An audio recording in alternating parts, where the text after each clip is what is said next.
म्हणजे निर्घुणपणे तिला मारलं, व्यवस्था करून ती होती, तिच्यावर अत्याचार झाल्याचं हे समोर आलं. अशा रोज महिलावर अत्याचाराच्या घटना घडत आहेत. महाराष्ट्रामध्ये कायदा सुव्यवस्था राहिली नाही, पण आरोप प्रत्यारोप, खुर्ची, सत्ता ह्यावर आपण सगळेजण चर्चा करतोय. कधीतरी या लोकांना सद्बुद्धी देऊ देत. आता विठ्ठलांच्याकडे काही मंत्री गेले आणि त्यांनी सांगितलं की मुख्यमंत्र्यांना दिल्लीमध्ये जर गेले तर आमच्या ताईंना मुख्यमंत्री पद मिळावं अशी इच्छा व्यक्त केली. अरे तिथे देवाकडे जात आहे, विठ्ठलांच्याकडे जात आहे, तर शेतकऱ्यांना चांगले दिवस मागा, बेरोजगारांना चांगले दिवस मागा, महाराष्ट्राला चांगले दिवस मागा. खुर्ची मागतायत नालायक लेखाचे. थोडी लाज वाटत नाही? महाराष्ट्र संकटात असताना आपण काय मागितलं पाहिजे ईश्वराच्या दरबारात जाऊन? पण जे रामाच्या घरी जाऊन चोरी करतात त्यांना काय पडलं आहे या गोष्टीची? म्हणून ही चर्चा राजनीतिक. आता तुम्ही म्हणालात की 1.5 महिन्यात 2 महिन्यात काही बदल होईल, तर होईल ना. तो काय त्यांचा निर्णय आहे, कोणाला घ्यायचा ना कोणाला नाही घ्यायचं. सध्या गुजराती जोडीचं ते ठरवतात देशात कोणाला घ्यायचं ना कुणाला नाही ठेवायचं. 2 देश चला रहे हैं और 2 देश संपत्ती लूट रहे हैं, तो वो ठरवते हैं किसको कोणाला काय द्यायचं आहे. त्यामुळे त्यावर आम्हाला अधिक भाष्य करायची गरज नाही. आम्हाला चिंता आहे आत्ता राज्यातील शेतकऱ्यांची, आम्हाला चिंता आहे कायदा सुव्यवस्थेची, आम्हाला चिंता आहे महागाईची, आम्हाला चिंता आहे या राज्यामध्ये जे चाललं आहे, प्रत्येक व्यक्ती संकटात आहे असल्यासारखं वाटतं आहे. या राज्यातील माणसाला सुरक्षित वाटत नाही, देशातील व्यक्तीला सुरक्षित वाटत नाही, या देशातील लोकशाही टिकेल की नाही याची आम्हाला जास्त चिंता आहे.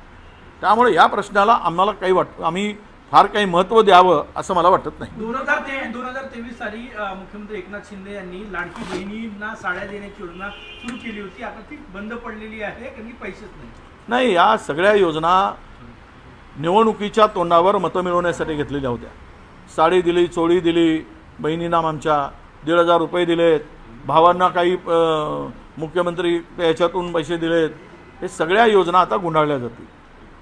धानाला बोनस देत नाही आहे. ते निवडणूक संपली, निवडणुकीच्या तोंडावर धानाला 700 रुपये बोनस घोषणा केली.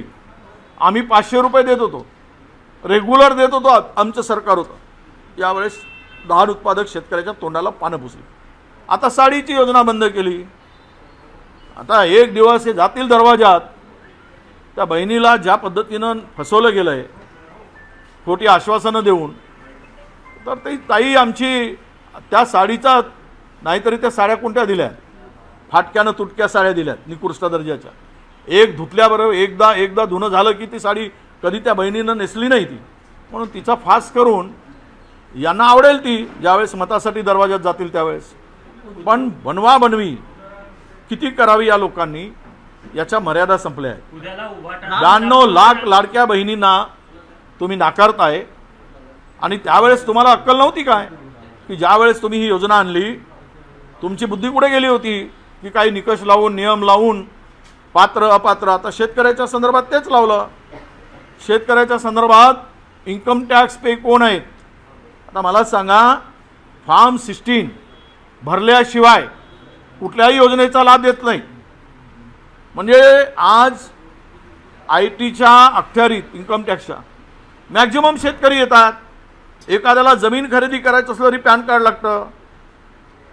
आणि ह्या सगळ्यामध्ये त्याला नाकारणं आणि मग त्याच्यातून वेळ काढून हजारो लाखो शेतकरी नाकारणं हा बनवाबनवीचा खेळ आहे, शेतकऱ्यांची आहे, महिलांची आहे. त्यामुळं यांना खुर्चीची चिंता आहे, जनतेची चिंता नाही.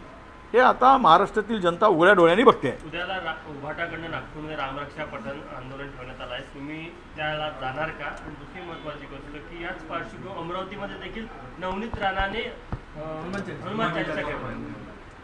ते मला त्याबद्दल काय बोलायचं नाही. ज्यांना हनुमान चालीसा बजरंगबलीचा गदा कुठं चालला ते अमरावतीमध्ये दिसलं. कोणाच्या पाठीवर वार केला आहे तो जय बजरंगबली म्हणून गदा कुठाच्या पाठीवर आणि कशी पाठ लाल केली हे अमरावतीकरांनी हनुमानच्या रूपानं दाखवलं आहे.